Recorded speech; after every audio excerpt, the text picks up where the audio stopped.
My first guest today is Chet Floyd, who is a 1964 graduate of the University of Redlands. He received his degree in business administration and went on to have a very successful career working for IBM, Time Mirror Press, Union Bank, and Xerox.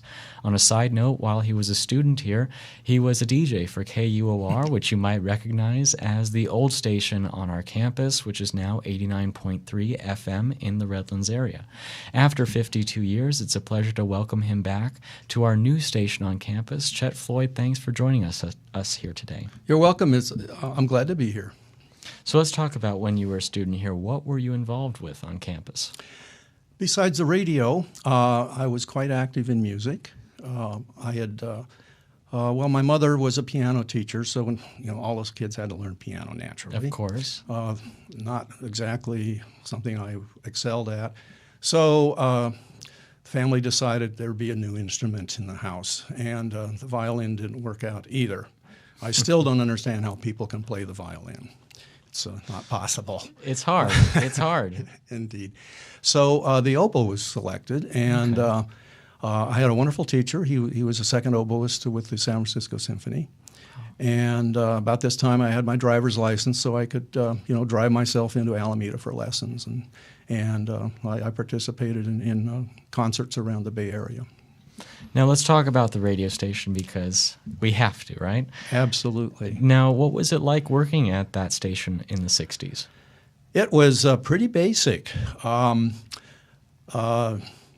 We really didn't have producers. The closest that came to would be a student engineer who was generally my roommate in my freshman year. Which was who? Sandy Rowe. Sanford H. Rowe was his full name. Everybody called him, he went by Sandy from West Covina. And so he basically was the engineer, okay, so to speak. But the DJs all had to cue their own records. We had two turntables, just like you have out here today, so I recognize that part, at least. A very primitive board, more primitive than the one in your archives that you call your office.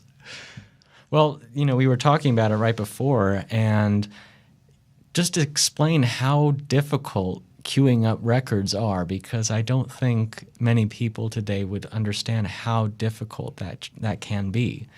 There's nothing besides that little line on the record to tell you what tracks are on the record. That's right. We would select the track we wanted to play. Generally, that was part of the preparation beforehand. Okay, maybe I'd spend an hour before the show, and the show was an hour of study music, that sort of thing.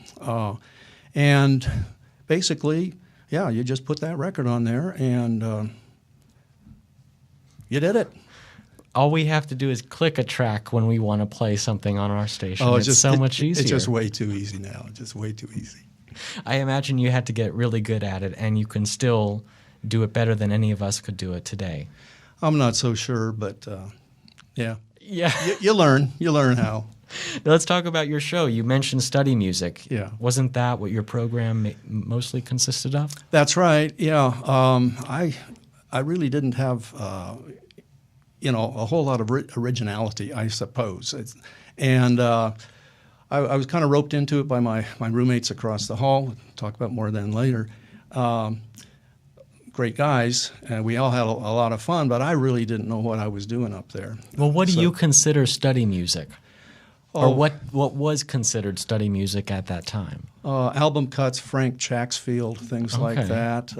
I mentioned Frank Chaxfield because I never, ever could pronounce that correctly over the air. Well, you did it just fine today.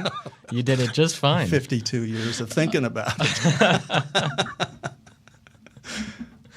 Well, after college, was it difficult to find a job? Do you think the university prepared you for a career? Yeah, I think they prepared me for a career. I had to take some additional classes because I had changed my major kind of midstream, so I actually didn't walk with my classmates in '64.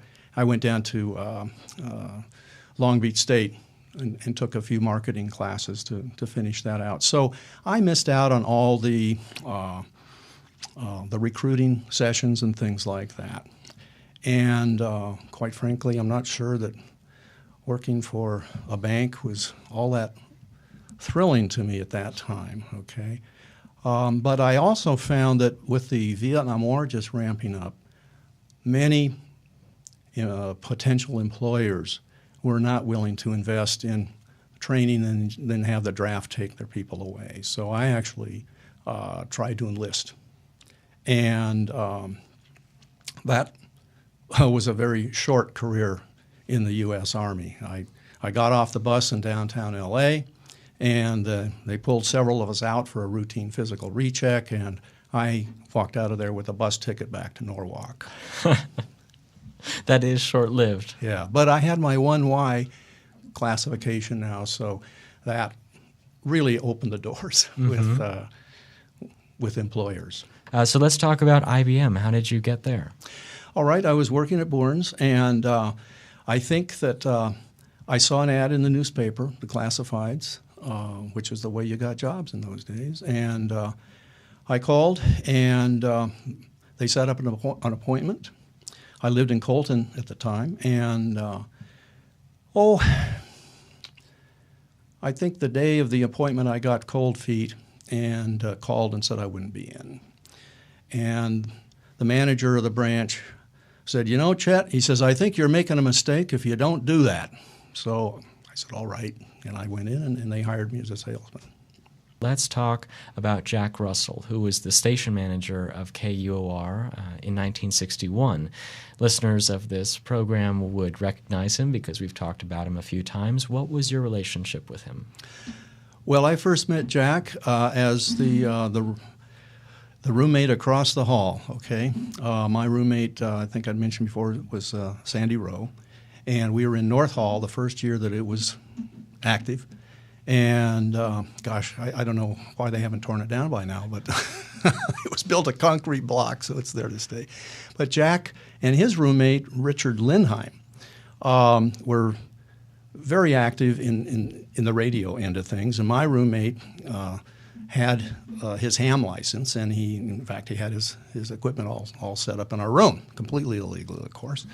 And so with the hijinks the freshmen and sophomores get into, Rich actually was a junior transfer. So we kind of all clicked, and I was roped into some of the early 5-watt common carrier or carrier current transmission methods. I don't know if your listeners are familiar with that at all, but the idea is you put a radio signal on top of your electrical lines in the dorms, and if your radio is close enough to the wall where the electrical lines are, maybe you can hear the radio station. And it seemed to work quite well because both Jack and Rich talked about it all the time, and I think they were proud of the project that they helped start. Were, and I think they actually improved the reception over time. They were constantly working on it. Jack particularly, he loved working on that. I think that there's a lot of parallels between Jack and myself because I had him in a year ago, and we were both talking about the problems of starting a radio station. And it was so interesting to hear him say, well, what was your proposal talking about in terms of this and in terms of this? And it was just so great to see our minds thinking along those same lines. Yeah, and that would be interesting. Yeah, Jack was a year ahead of me, so everything was pretty well up and running. As far as I knew, it'd been that way since 1923. If he hadn't said anything, you wouldn't have known. No. Well, he was so proud of the work that he and Rich did because we always talked about it, and I just think that he was very happy to see what we were able to do. With this new building, because the building didn't even exist when he was a student. You guys were in Hall of Letters on the second floor. So tell us maybe what the studio was like in your day. It was pretty basic. There was a large room outside the control room, and that was used for radio dramas and things like that. And I believe that room was also used for one of my speech classes. We had debates in that room, but no we weren't mic'd up or anything like that. And then in the control room, that's where the DJ sat, and all the vinyl was there, and we had a primitive panel, and do our show from there. And what other shows did they have when you were a student here? Well, besides the student DJ shows, there was the occasional radio drama, and Rich would generally write the script for that from published material, such as Ray Bradbury's Martian Chronicles. We got several out of that, I think. And we would have a cast of 5 or 6 people, and that was a lot of fun. It all went out live after a couple of read-throughs. The pressures of live. It doesn't change from the 60s to now. We're trying to do live programming, but it's very stressful for those that don't know what they're doing, and I'm just wanting to make sure everyone feels comfortable. Sure, yeah. And putting them in front of a mic with 2 read-throughs seems a little stressful. I can only imagine. As a matter of fact, we actually have a radio drama being produced right now. Oh, that's wonderful. I'd love to hear it when. It'll be out very soon. I can assure you. Keep in touch. I'd love to hear that. It's his senior project too, so he's spending quite a bit of time on it, and his whole cast are actors from the theater department. Oh, of course. So they've sense, all come where you're sitting, and there's a cast of probably about 9 or 10 of them, and it's with the sound effects and the music and everything, it almost sounds like it's from 1964. Yeah. So I think it's a great addition to our program schedule. What else did they have? Did they have sporting events? Did they call the games? Yes, there were basketball remote broadcasts. Mm-hmm. Those were broadcast to the campus, fed over a telephone line, as I recall. They did it over the phone. Yeah, they had that's interesting. Phone patches and things like that. Oh, I don't understand the technical side of that, but. So they'd have a reporter on the telephone calling in, and no, it was a microphone. Okay, but there was a way to patch a microphone into a phone line. Wow, we should do that. Yeah. We should do that. That's a good idea. I don't know if you had to, somebody sat there and dialed the university, mm-hmm. and then started going. And around. What was the support like for your station at the time? Did students like KUOR? Did they listen to it all the time?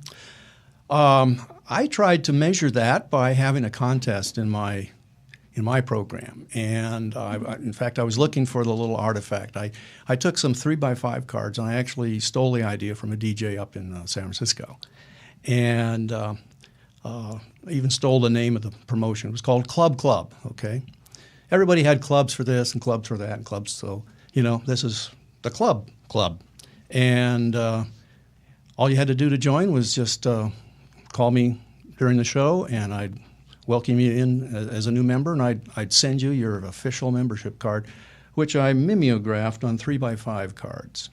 Well, I think I may have to take that from you as well. That's a great idea. And thank you so much for being on the program. I really appreciate you being here. It's been a lot of fun, Evan. Thank you so much for inviting me. Thank you. And more inside the studio in just a moment. Stay tuned.